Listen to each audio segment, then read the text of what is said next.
Alors, l'addiction pour moi, c'est quand tu... Mais oui, mais bon, au bout d'un moment, comment tu peux travailler avec cette personne, hein?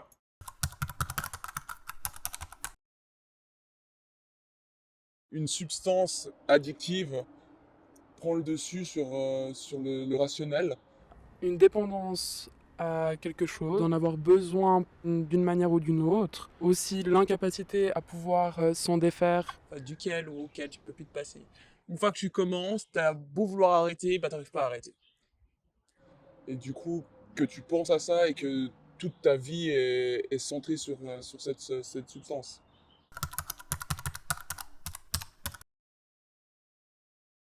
Déjà de manière régulière, tous les jours par exemple. Une fois que tu t'éloignes en fait de tes proches, que elle prend plus de place dans ta vie. Donc, quand ça devient à nouveau nécessaire, donc par exemple avoir besoin de fumer pour pouvoir dormir ou avoir besoin d'un verre à la fin de la journée pour se poser. Famille, amis, santé et professionnel. S'il y a un de ces trois piliers qui est touché par la consommation, je pense que ça devient problématique. Tu peux perdre tes amis, tu peux perdre ta famille et tu te rendrais même pas compte tant que tu es dans cette addiction-là, elle sera plus importante que tout en fait.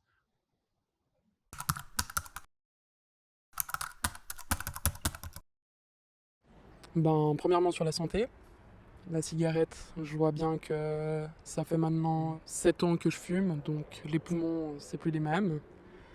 Et puis aussi ben, sur la mémoire, avec la consommation de weed, que je vois bien que j'ai pas la même mémoire que j'avais il y a quelques années.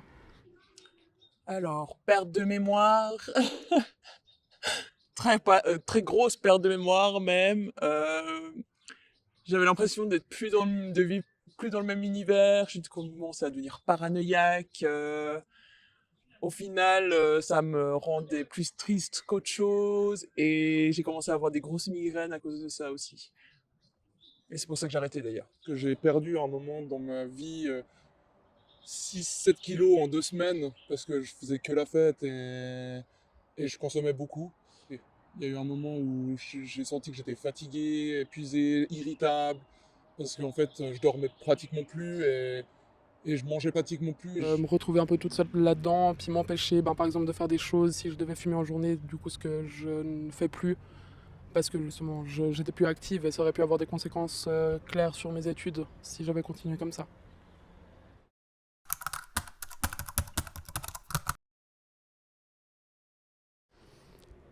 Premièrement, parce qu'il y avait l'effet social, l'effet de groupe, que ben, on est tous passés par l'adolescence où on sort, où les gens boivent, où les gens fument.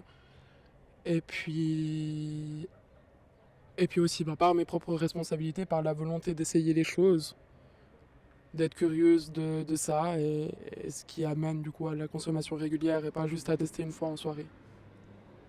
Et j'ai eu l'occasion, donc j'ai essayé parce que ben, j'avais des gens que je connaissais qui le faisaient et du coup je me suis dit pourquoi pas essayer. J'étais bien dans ma vie, et puis j'avais envie de tester des nouvelles choses, et puis j'ai commencé à consommer très fortement, alors que j'aurais pu y aller tout doucement, mais j'y ai été très fortement. Et au final, je me suis rendu compte que je pouvais plus m'en passer assez rapidement, mais ça reste. Après, j'ai pu facilement arrêter dans le futur, mais au début, c'était compliqué, quoi.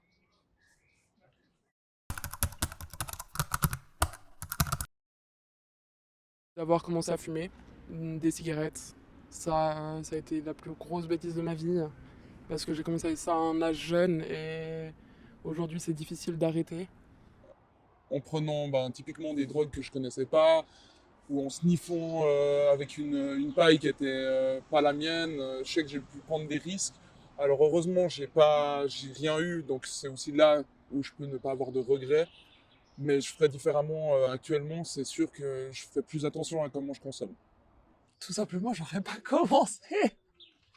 Parce que si j'aurais pas commencé cette addiction-là, je pense que j'aurais pas rencontré les personnes que j'ai eues dans ma vie, et du coup, j'aurais pas eu les expériences autant négatives que j'ai pu avoir dans le passé, en fait, tout simplement. Et c'est en arrêtant que j'ai eu des meilleures personnes dans ma vie, et que du coup, actuellement, je suis heureuse et puis bien dans ma peau.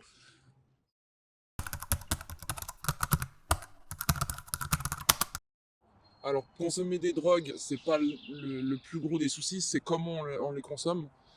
Et il est important de faire attention aux produits qu'on consomme, avec qui on les consomme, et toujours faire attention parce que ben, il y a plein de maladies qui peuvent être transmises. Typiquement, ben, si on sniffe quelque chose, si on utilise une paille de quelqu'un qui a une hépatite ou le VIH, ben, ça peut être transmis aussi comme ça. Donc il faut s'informer avant d'en prendre, et je pense aussi que c'est très important d'être dans une stabilité mentale quand on prend des drogues. On peut tous faire ces expériences, c'est sûr, mais il faut qu'ils soient au courant de ce que ça peut engendrer sur leur futur. Il faut savoir s'écouter. Et vraiment, je pense que la question primordiale, c'est savoir en fait qu'est-ce que ça m'apporte actuellement. Donc, il peut y avoir un aspect positif, mais ça ne sera pas pour tout le monde. Et se rendre compte que ce positif a peut-être été juste une aide, mais c'est pas la solution complète.